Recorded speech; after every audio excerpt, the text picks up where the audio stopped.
আসসালামু আলাইকুম প্রিয় শিক্ষার্থীরা।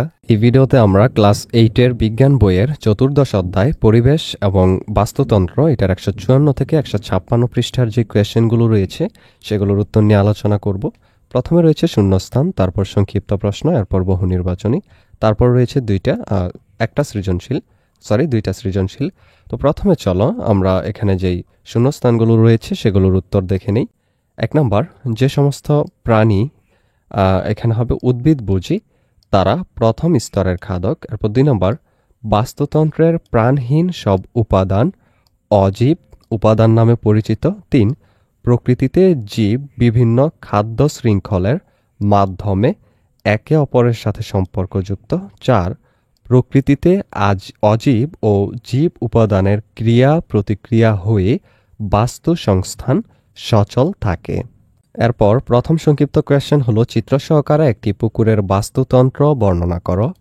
এর আনসার হলো এটা। এই যে চিত্রটা হলো এরকম, এটা হলো উৎপাদক, এটা হলো ফাইটোপ্লাঙ্কটন, এরপর প্রথম স্তরের খাদক এইটা, এরপর হলো ক্ষুদ্র ভাসমান এইটা, এরপর প্লাঙ্কটন, এরপর হলো বিয়োজক এইটা, এরপর প্রথম স্তরের খাদক হলো এইটা, তৃতীয় স্তরের খাদক হলো এইটা, এরপর অজৈব ও জৈব যৌগ হলো এইটা, এরপর দ্বিতীয় স্তরের খাদকটা হলো এইটা। এই চিত্রটা হলো একটি পুকুরের বাস্তু সংস্থান। এবার চলো আমরা এটার বর্ণনা দেখে নিই। পুকুরে অজীব ও জীব উপাদান রয়েছে। অজীব উপাদানের মধ্যে পানি, দ্রবীভূত অক্সিজেন, কার্বন ডাই অক্সাইড এবং কিছু জৈব পদার্থ।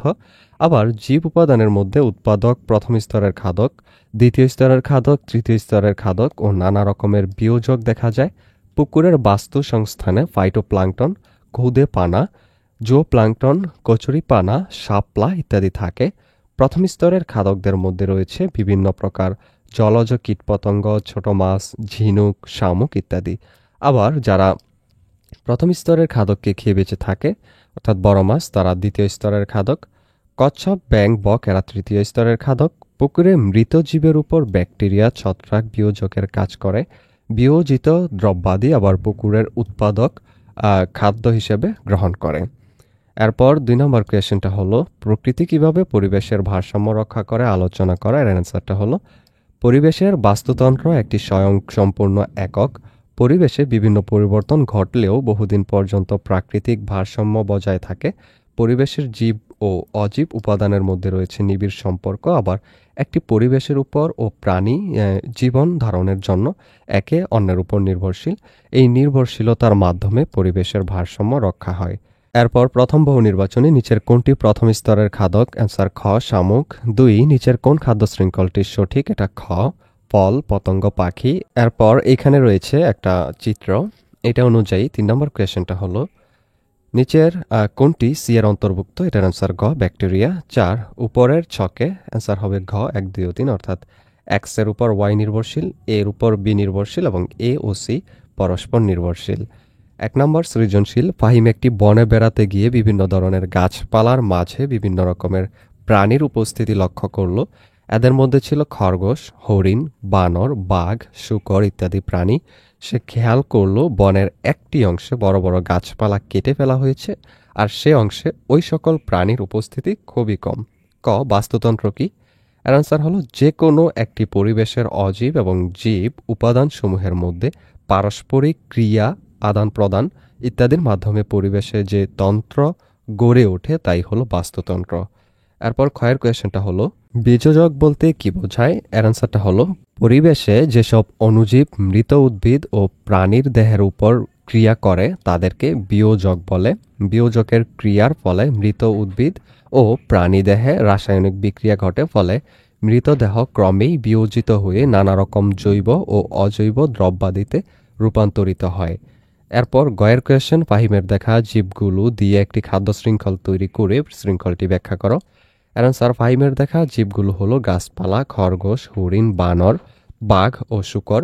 এসব জীবগুলো দিয়ে তৈরি খাদ্য শৃঙ্খলটি দ্বারা এরকম, এই যে গাছপালা খায় হলো খরগোশ, হরিণ, বানর।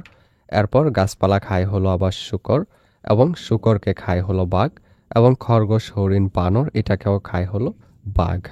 উপরের খাদ্য শৃঙ্খলটিতে প্রাথমিক উৎপাদক হচ্ছে গাছপালা। গাছপালা তার প্রয়োজনীয় পুষ্টি উপাদান সংগ্রহের জন্য সৌরশক্তিকে কাজে লাগায়। সূর্যের আলোর উপস্থিতিতে সবুজ উদ্ভিদ ক্লোরোফিলের সহায়তায় শর্করা জাতীয় খাদ্য তৈরি করে। তৃণভোজী প্রাণী খরগোশ ও হরিণ প্রথম স্তরের খাদক হওয়ায় এরা সরাসরি উৎপাদকের উপর নির্ভরশীল। তৃণভোজী প্রাণী খরগোশ হরিণ ও বানর মূলত গাছের পাতা, এরপর ফল ইত্যাদি খাদ্য হিসেবে গ্রহণ করে, তাই এরা হলো প্রথম স্তরের খাদক। আবার শূকর যেহেতু সর্বভুক, তাই এরা গাছপালা এবং প্রথম স্তরের উভয়কেই খাদ্য হিসেবে গ্রহণ করে, তাই দ্বিতীয় স্তরের খাদক বলা যায় তাকে। তৃতীয় স্তরের খাদক বাঘ, দ্বিতীয় স্তরের খাদক শূকরের পাশাপাশি প্রথম স্তরের খাদকদেরও খাদ্য হিসেবে গ্রহণ করে। এভাবে পুষ্টি চাহিদার দিক থেকে সকল জীব সংযুক্ত, ফলে খাদ্য শৃঙ্খল গড়ে ওঠে। এরপর ঘ হলো বড় বড় গাছপালা কেটে ফেলা অংশে প্রাণীর সংখ্যা কমে যাওয়ার কারণ বিশ্লেষণ করো। বনভূমির বাস্তুতন্ত্রে গাছপালা, জীব ও জড় উপাদানসমূহ পারস্পরিক নির্ভরশীলতার মাধ্যমে নিবিড় সম্পর্ক গড়ে তোলে। বিভিন্ন পাখি, বানর প্রভৃতি প্রাণীরা বড় বড় গাছপালায় আশ্রয় গ্রহণ করে। এসব গাছের ফল প্রাণীরা খাদ্য হিসেবে গ্রহণ করে। আবার অনেক মাংসাশী প্রাণী রয়েছে যারা এসব গাছপালার ছায়ায় বিশ্রাম গ্রহণ করে। তাছাড়া খরগোশ, হরিণ সহ বিভিন্ন তৃণভোজী প্রাণী এসব গাছের ঝরা পাতাকে খাদ্য হিসেবে গ্রহণ করে।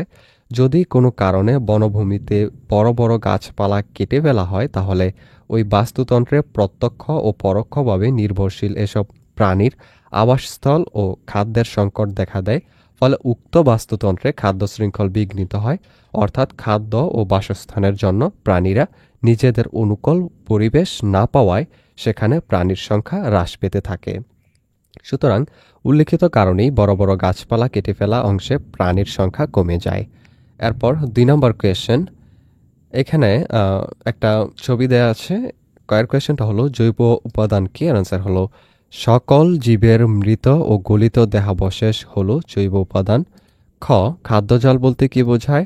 আনসার বাস্তুতন্ত্রে অসংখ্য খাদ্য শৃঙ্খল থাকে। এসব খাদ্য শৃঙ্খল কোনো বিচ্ছিন্ন ঘটনা নয়, বরং বিভিন্ন খাদ্য শৃঙ্খল পরস্পর আন্তঃসম্পর্কযুক্ত। বিভিন্ন প্রজাতি দ্বারা আন্তঃসম্পর্কযুক্ত একাধিক খাদ্য শৃঙ্খলের সুসংবদ্ধ বিন্যাসকে একত্রে খাদ্যজাল বলে। গয়ের কোয়েশ্চেন, উপরের খাদ্য শৃঙ্খলটিতে শক্তি প্রবাহ কিভাবে চলে ব্যাখ্যা করো। অ্যান্সার হলো উদ্দীপকের শৃঙ্খলটিতে উৎপাদক প্রথম স্তরের খাদক, দ্বিতীয় স্তরের খাদক, তৃতীয় স্তরের খাদক ও সর্বোচ্চ স্তরের খাদক ধাপে ধাপে সাজানো আছে। এখানে উৎপাদক হলো ঘাস। ঘাস সৌরশক্তিকে কাজে লাগিয়ে সালোকসংশ্লেষণ প্রক্রিয়ায় খাদ্য তৈরি করে। এ সময় রাসায়নিক শক্তি উৎপন্ন হয়।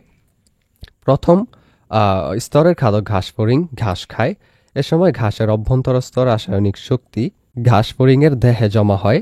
ঘাসফড়িং শ্বসন প্রক্রিয়ায় কিছু পরিমাণ শক্তি বিনষ্ট করে। এভাবে ঘাসফড়িং থেকে ব্যাঙে দ্বিতীয় স্তরের খাদক, তারপর ব্যাঙ থেকে সাপে তৃতীয় স্তরের খাদক এবং সাপ থেকে বাজ পাখিতে সর্বোচ্চ স্তরের খাদক। এভাবে শক্তি প্রবাহিত হয়ে থাকে। এ সময় প্রতি ধাপে শক্তি হ্রাস পেতে থাকে। বাজ পাখির মৃত্যুর পর বিয়োজক অবশিষ্ট শক্তি শ্বসন প্রক্রিয়ায় সম্পূর্ণরূপে বিনষ্ট করে। এভাবে শক্তির প্রবাহটি একমুখীভাবে চলতে থাকে। এরপর ঘ হলো উদ্দীপকে পুষ্টি প্রবাহের চক্রটি কিরূপ হবে বিশ্লেষণ করো। এর আনসারটা হলো উদ্দীপকের পুষ্টি প্রবাহের চক্রটি লক্ষ্য করলে দেখা যায় উৎপাদক হলো ঘাস। ঘাস প্রয়োজনীয় পুষ্টি উপাদান সংগ্রহের জন্য সৌরশক্তিকে ব্যবহার করে ক্লোরোফিলের সহায়তায় শর্করা জাতীয় খাদ্য তৈরি করে। ঘাস শ্বসনের মাধ্যমে পুষ্টি উপাদান সংগ্রহ করে খাদ্য তৈরির সময় নিজের জন্য কিছু অংশ কাজে লাগিয়ে অবশিষ্ট অংশ দেহেই জমা রাখে। ঘাসফড়িং ঘাস খায় এবং এ পুষ্টি উপাদান ঘাস থেকে ঘাসফড়িংয়ে সরবরাহিত হয়। পর্যায়ক্রমিকভাবে ঘাসফড়িং থেকে ব্যাঙ, ব্যাঙ থেকে সাপ ও সাপ থেকে বাজ পাখিতে পুষ্টি প্রবাহ চলে। চক্রাকার প্রক্রিয়াটির শেষ পর্যায়ে বিভিন্ন অণুজীব মৃতজীবী বর্জ্য পদার্থে বিক্রিয়া ঘটায় এবং অজৈব পুষ্টিদ্রব্য পরিবেশে মুক্ত করে পুষ্টিভাণ্ডারে জমা করে। ঘাস মাটিতে জন্মে এবং মাটি হতে জমাকৃত পুষ্টি উপাদান গ্রহণ করে, অর্থাৎ পুষ্টি প্রবাহটি চক্রাকারে পুনরায় উদ্ভিদ দেহে ফিরে আসে। এ থেকে বোঝা যায় যে উদ্দীপকের পুষ্টি প্রবাহটি একটি চক্রাকার প্রবাহ। এই ভিডিওটি এই পর্যন্তই এবং তোমাদের বিজ্ঞান বইটা এখানেই সমাপ্ত।